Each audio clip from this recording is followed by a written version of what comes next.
Saudara, tahun ini menjadi tahun kedua peringatan Hari Ulang Tahun Republik Indonesia di masa pandemi. Berbeda dari tahun sebelumnya, tahun ini upacara ulang tahun kemerdekaan ke-76 Indonesia di Istana Merdeka hanya dihadiri oleh petugas upacara. Seluruh undangan peserta upacara hadir secara virtual.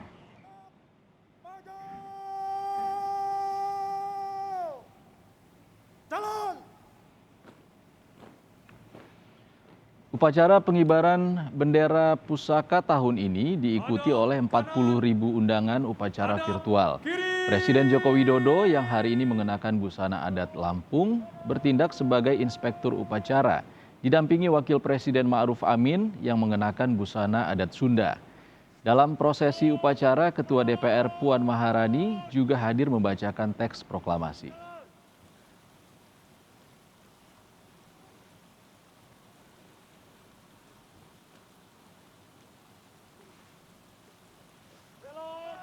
Untuk mengetahui informasi selengkapnya, kita bergabung dengan jurnalis Kompas TV Friska Clarissa yang memantau langsung jalannya upacara di Istana Kepresidenan Jakarta. Selamat siang, Friska. Friska, selain upacara yang dihadiri secara virtual oleh seluruh peserta, apalagi yang menarik dalam upacara peringatan ulang tahun kemerdekaan ke-76 Indonesia hari ini? Selamat siang Ihsan, yang menarik pada upacara tahun ini adalah ada beberapa agenda yang kembali hadir dibandingkan dengan upacara peringatan Hari Kemerdekaan tahun 2020 lalu.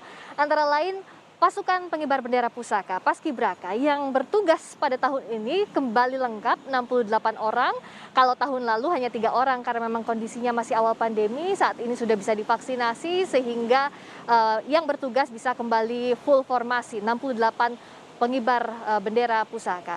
Berikutnya adalah adanya naskah teks proklamasi asli yang ditulis tangan oleh proklamator Bapak Insinyur Haji Soekarno atau Presiden pertama Republik Indonesia Insinyur Soekarno yang dihadirkan di atas mimbar kehormatan disandingkan dengan bendera pusaka.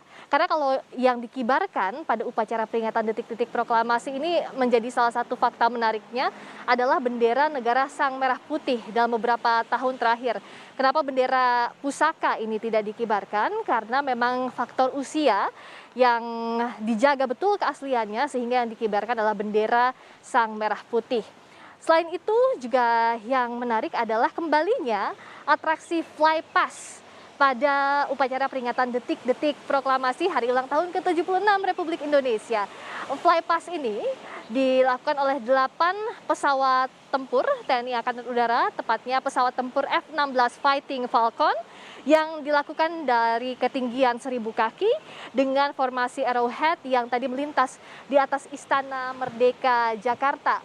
Selain itu juga ada pengibaran bendera raksasa atau giant flag yang dikibarkan oleh para anggota yang menggunakan 6 helikopter yang dilakukan juga tadi setelah pengibaran bendera Sang Merah Putih di Istana Merdeka Jakarta. Selain itu juga kalau kita melihat pelaksanaan upacara pada hari ini memang seluruh undangannya dilakukan secara virtual. Soal undangan virtual ini bahkan asalnya untuk pagi dan sore hari disediakan slot secara virtual untuk peserta upacara ada 17.845 pagi, 17.845 sore hari.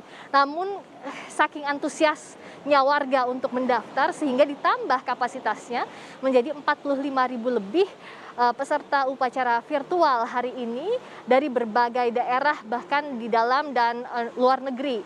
Yang hadir di istana pun terbatas memang, hanya petugas upacara saja, ada inspektur upacara, wakil presiden, juga para kepala lembaga negara, juga petugas upacara lainnya seperti komandan upacara dan juga paskibraka. Dan bicara soal upacara pastinya ada pakaian daerah yang selalu dikenakan. Inspektur upacara hari ini, Presiden Joko Widodo mengenakan pakaian khas Lampung, sementara Ibu Negara Iriana Joko Widodo mengenakan pakaian nasional dengan kain songket. Lalu Wakil Presiden Ma'ruf Amin mengenakan pakaian khas Sunda atau asal daerah Jawa Barat beserta dengan istri Wakil Presiden, yakni Ibu Huri Ma'ruf Amin. Dan yang bertindak tadi sebagai pembaca doa adalah Menteri Agama Yakut Khalil Qomas, sementara teks proklamasi dibacakan oleh Ketua DPR Puan Maharani. Jadi kalau dibandingkan dengan tahun sebelumnya, memang sama-sama kondisi pandemi, tapi lebih banyak peserta yang terlibat dan kondisinya pun lebih baik pada tahun ini karena tadi ada sejumlah protokol kesehatan yang bisa diterapkan, terlebih lagi dengan adanya vaksinasi sehingga bisa ditambah peserta upacara meskipun masih terbatas jumlahnya, Ihsan. Ya, Friska, upacara penaikan bendera sudah rampung. Bagaimana dengan susunan upacara penurunan bendera sore nanti? Betul sekali, sudah selesai upacara pengibaran bendera Sang Merah Putih dilakukan dengan baik sekali oleh tim Paskibraka yang diberi nama Indonesia Tangguh. Nanti rangkaian upacara penurunan bendera Sang Merah Putih akan dimulai pukul 15 waktu Indonesia Barat. Tidak jauh berbeda dengan pelaksanaan upacara di pagi hari. Mulai pukul 15 waktu Indonesia Barat akan ada rangkaian acara virtual yaitu hiburan berupa nyanyian lagu-lagu baik dari sejumlah penyanyi nasional maupun Gita Bahana Nusantara. Lalu juga nantinya akan dilanjutkan dengan upacara. Upacara penurunan bendera Sang Merah Putih akan dimulai pukul 16.50 waktu Indonesia Barat. Kalau di pagi hari tadi yang bertugas adalah tim Indonesia Tangguh.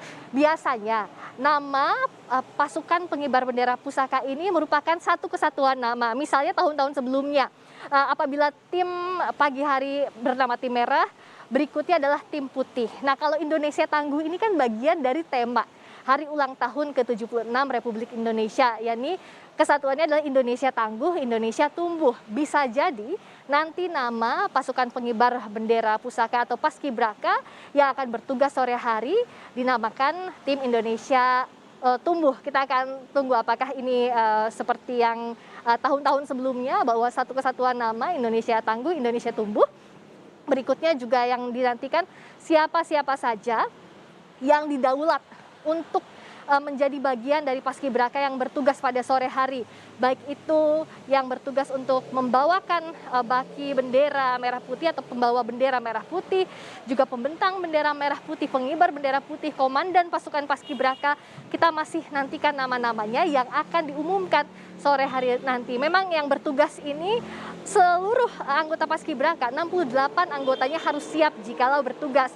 Tapi yang menjadi kejutan setiap tahunnya adalah siapa-siapa saja yang ditunjuk untuk didaulat menjadi pengibar maupun petugas penurunan bendera merah putih inilah yang masih dirahasiakan sampai waktunya tiba. Jadi kita akan nantikan rangkaian acara termasuk siapa-siapa saja yang akan bertugas pada upacara pengibaran bendera merah putih yang sudah selesai tadi dan siapa saja yang akan bertugas nanti pada upacara penurunan bendera Sang Merah Putih yang akan berlangsung rangkaiannya mulai pukul 15 sore hari nanti dan acara pokoknya pukul 16.50 waktu Indonesia Barat.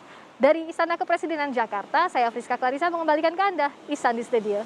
Kita akan nantikan upacara penurunan bendera yang rangkaiannya akan dimulai pukul 15 waktu Indonesia Barat nanti. Terima kasih jurnalis Kompas TV Friska Clarissa dari Istana Kepresidenan Jakarta.